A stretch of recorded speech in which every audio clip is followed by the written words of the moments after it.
Welcome to Kanishka kitchen. இன்றைக்கி நம்ம சேனலில் என்ன பார்க்க போகிறோம் அப்படின்னா, வெள்ளரி பழம் அது கொஞ்சம் பழமாகறதுக்கு முன்னாடி காயாக இருக்கிறப்பயே நம்ம வெள்ளரி காயில் இனிப்பு கூட்டு தான் செய்ய போகிறோம்.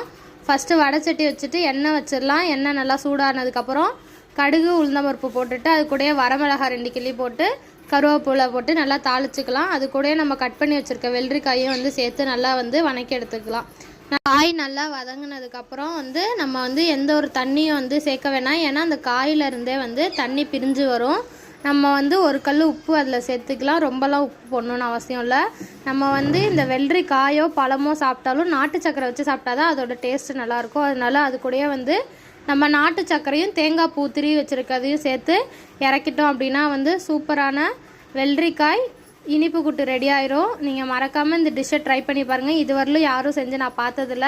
வீட்டில் செஞ்சு கொடுத்தாங்க, நல்லா இருந்துச்சு. மறக்காமல் சப்ஸ்கிரைப் பண்ணுங்கள்.